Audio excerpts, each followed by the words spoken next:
द्वारपाल बोले आप लोग विराजो, हम अभी देख करके आते हैं। या हम द्वारिकाधीश का दर्शन करने आए हैं, पर हमें पता है बहुत व्यस्तता होगी, बहुत लोग उनके दर्शन को आते हैं। आप एक काम कर दो, बस इतनी बड़ी द्वारिका की ये महल है, कोई अटारी ऐसी हो, कोई खिड़की ऐसी हो, कोई झरोको ऐसा हो जहां से कन्हैया दिख जाए, मैं वहीं से देख करके चलो जाऊंगा वापस।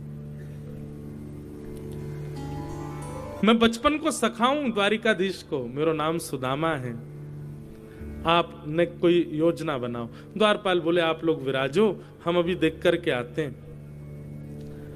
और द्वारपालों ने जाकर के द्वारिकाधीश को बताया, द्वार पर एक दीनहीन सा ब्राह्मण आया है, उसकी एक एक हड्डी गिनी जा सकती है, तन के वस्त्र फटे हुए हैं, पैरों में छाले पड़े, लगता है बहुत दूर से चल के आया है, पर उसके मस्तिष्क का तेज बताता है त्रिकाल संध्या करता होगा ब्राह्मण, पर स्थिति बताती है कि ज्यादा धनवान नहीं है।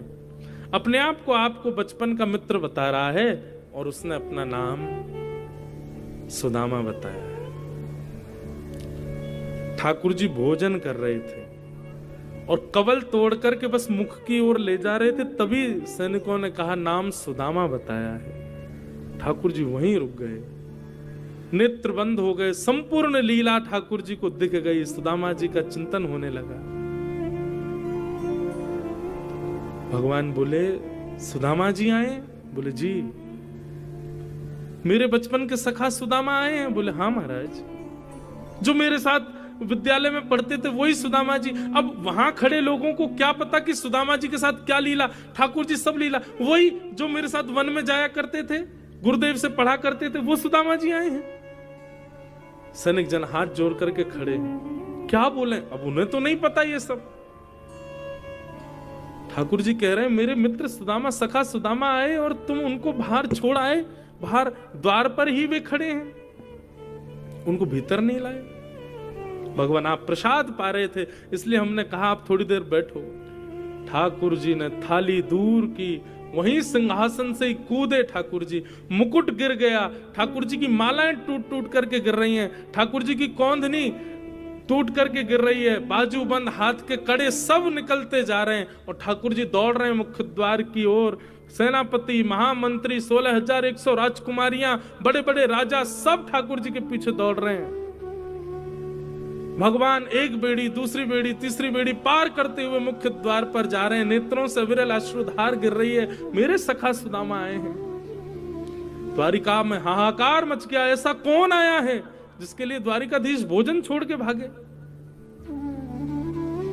द्वार पर देखा दीनहीन से पतले दुबले, जगह जगह से वस्त्र फटे हैं, सुदामा जी खड़े हैं, पैरों से रक्त निकल रहा है, छाले पड़ गए हैं पैरों में, होठ सूख गए हैं, जल भी नहीं पिया है 4 दिन से। ठाकुर जी ने जैसे ही देखा सुदामा को,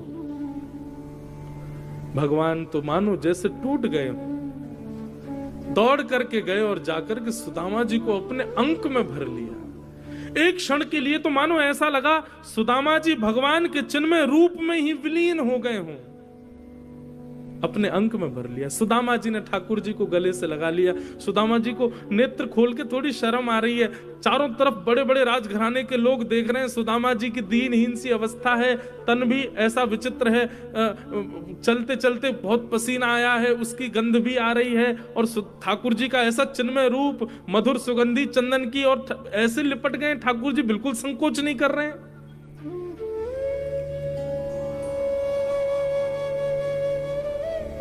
सुदामा जी के मन में आ रहा है इतना सुंदर, इतना बढ़िया स्पर्श है ठाकुर जी का, मेरा निष्ठुर हड्डियां चुभ रही होंगी ठाकुर जी को।